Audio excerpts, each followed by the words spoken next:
Ladies and gents, I apologise in advance for going after this, the lowest of low-hanging fruits.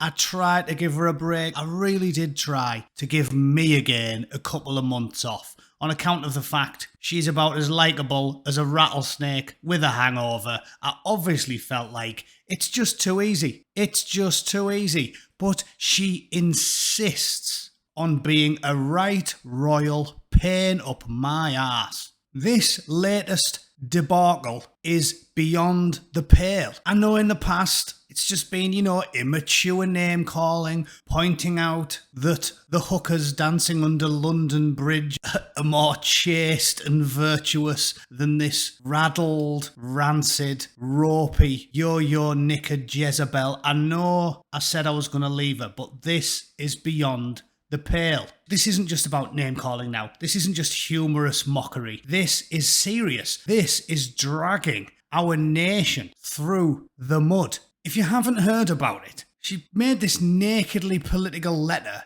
about how paid leave should be a national right. She is directly interfering in American political policy. You don't get to write policy. You probably can't write a shopping list because I've read your Wikipedia entry. You were too thick to get into politics. You've got the IQ of a chicken McNugget, so you aren't allowed to get involved in politics. Me again. If you want to do that, you have to win an election, and you couldn't win an egg and spoon race. So let's get to it, shall we? First things first. The letter. Even the letterhead offended me. The office of the Duke and Duchess of Sussex, like she cannot bring herself to not use the title, which makes this the British monarchy directly influencing American politics. And I don't wish to complain about the tea again, because obviously as a British man, it does offend me to see perfectly good tea get ditched in the sea. But there's a reason they fought a war over it, and a reason why the Brits don't really hold a grudge about it. Because, foreigners shouldn't be sticking the nose in sovereign nations' internal affairs. And you, me again, cannot keep your sharp elbows out, can you? The British royal family, bear in mind they had 2 wars to fight over British royals sticking the neb into American politics. Funny old thing, they take this type of thing a bit seriously. They take a somewhat dim view of the monarchy, sticking the bloody nose in. And you, harlot, have got the neck of 10,000 giraffes. Her Majesty the Queen, Elizabeth II, has managed to go 80 years without sticking her bloody nose into American politics. Yet this bow-legged, ankle-grabbing, mattress-backed town bike cannot stop herself. The old woman on the throne, 80 years, not a peep. Me again, the megalodon, couldn't manage 12 months. Because bear in mind, this isn't the first time she's done it. This piece is from 2020. This is when you've got Representative Jason Smith, a sitting American congressman, sending a letter to the British ambassador saying, listen, the royal family has long observed a policy of strict neutrality in regard to politics, and I'm very concerned by the Duke and Duchess of Sussex's recent comments regarding the United States presidential election. What he's saying in nice political pleasant speak is this: point your compass south, you insufferable social climbing harpy. Yeah, do one. Stop grabbing your ankles, grab your suitcase, and piss off somewhere else. We've had enough of you. So that was last year, gobbing off about the presidential election. They've had to chirp up yet again GOP lawmakers calling for Harry and Meghan to lose the titles. They keep sticking the bloody nose in. Jason Smith slammed the American-born for American-born. She's American. Crikey, she marries a ginger prince, and all of a sudden they think she's like a Cockney chimney sweep. The woman is about as British as a chimichanga. She is an interfering, self-promoting, shameless social climber with a minge like a yawning hippopotamus. I'm sick of hearing about her. And as for the letter, I won't bore you, I'm sure everyone's read it. But this stuff, saying I had to do the $4.99 salad bar at Sizzler, nightmare, and then we went to the Cheesecake Factory. Are you having a laugh?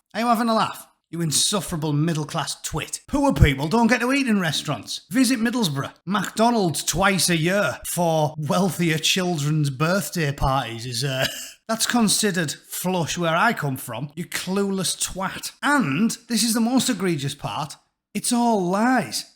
Have you actually looked into Meghan's background? Me Again's high school looks like a bastard holiday resort. Have you seen it? Look at the photos. Look at that. That's no holiday resort I could afford to go to. I think I drove past one that looked a bit like that once in Middlesbrough, but it was on fire. Look, my word. She's claiming she's hard done by. Are you having a laugh? Out of interest, morbid curiosity, I looked up the fees. Not her college fees, which obviously her dad paid for. I mean, the actual 2 schools she name dropped in the letter. Her dad was a Hollywood lighting director on a bloody show that won an Emmy, so he wasn't skint. And she went to a private all-girls school. A private school, which apparently was 40 grand a year to go to. 40 grand a year. Her school fees cost more than my dad made in a bloody year.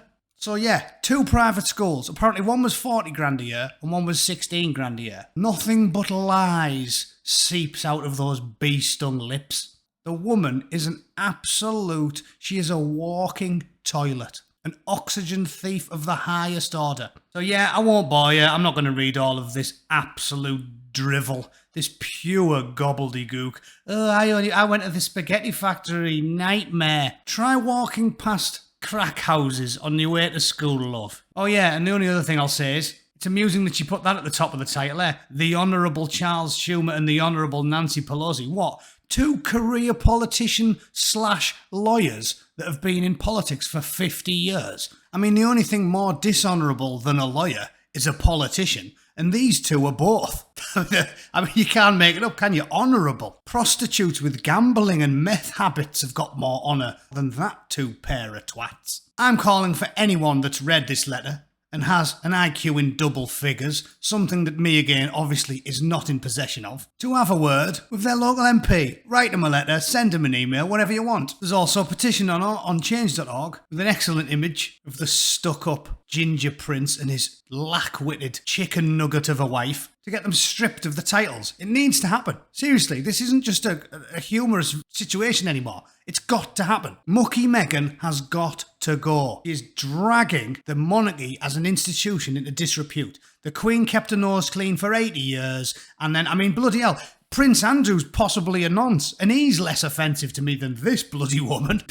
It's unbelievable. We measure in the centuries in the UK, the centuries, and this irritating, insufferable, champagne socialist has managed to make a complete pig's ear of it in 2 years. We need to get rid, ladies and gents. So shriek it from the rooftops. Me again, you are not welcome. Strip her of her titles, any funding, and as far as I'm concerned, Archie can work in bastard Burger King. Alright, that's me. I'll see you at 7 PM UK time on Monday night. Thanks for watching. Take it easy. See you later.